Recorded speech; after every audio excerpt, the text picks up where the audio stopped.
നമസ്കാരം. എല്ലാവർക്കും ഈ ചെറിയ വീഡിയോ പ്രോഗ്രാമിലേക്ക് സ്വാഗതം.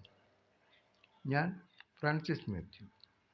തിരുവചനത്തെ ആസ്പദമാക്കി ഇന്നെനിക്ക് നിങ്ങളുമായി പങ്കുവയ്ക്കാനുള്ളത് തിന്മയുടെ ശക്തിയെ പരാജയപ്പെടുത്താനുള്ള ദൈവത്തിൻ്റെ ആത്മീയമായ ആയുധങ്ങൾ എന്തൊക്കെയാണ് അതിനെക്കുറിച്ചാണ്. തിന്മയുടെ ശക്തിയെ പരാജയപ്പെടുത്താനുള്ള ആത്മീയമായ ആയുധങ്ങൾ. ആത്മീയമായ ഒരു സമരം തന്നെയാണ് നമുക്ക് നടത്താനുള്ളത്. വിശുദ്ധ പൗലോസ്ലീഹ എഫേസോസ്കാർക്ക് എഴുതിയ ലേഖനം 6-ാം അധ്യായത്തിൽ 10 മുതൽ 17 വരെയുള്ള വരികൾ അത് വ്യക്തമാക്കുന്നു. അതൊരു ആത്മീയ സമരമായിട്ടാണ് പ്രഖ്യാപിച്ചിരിക്കുന്നത്. അതിപ്രകാരമാണ്: അവസാനമായി കർത്താവിലും അവിടുത്തെ ശക്തിയുടെ പ്രഭാവത്തിലും കരുത്തുള്ളവരാകുക. സാത്താൻ്റെ കുടില തന്ത്രങ്ങളെ എതിർത്ത് നിൽക്കുവാൻ ദൈവത്തിൻ്റെ എല്ലാ ആയുധങ്ങളും ധരിക്കുകയും.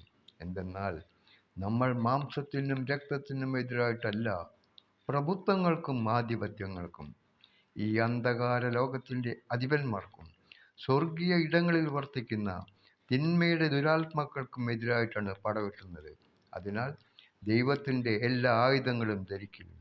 തിന്മയുടെ ദിനത്തിൽ ചെറുത്ത് നിൽക്കുവാനും എല്ലാ കർത്തവ്യങ്ങളും നിറവേറ്റിക്കൊണ്ട് പിടിച്ചു നിൽക്കുവാനും അങ്ങനെ നിങ്ങൾക്ക് സാധിക്കും.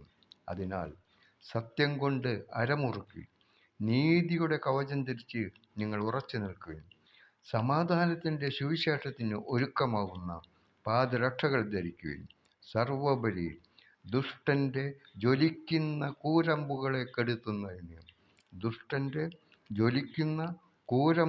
കെടുത്തുന്നതിന് നിങ്ങളെ ശക്തരാക്കുന്ന ദൈവവിശ്വാസത്തിൻ്റെ പരിചയെടുക്കുകയും രക്ഷയുടെ പടത്തൊപ്പി അണികയും ദൈവവചനമാകുന്ന ആത്മാവിൻ്റെ വാളെടുക്കുകയും ചെയ്യുവിൻ.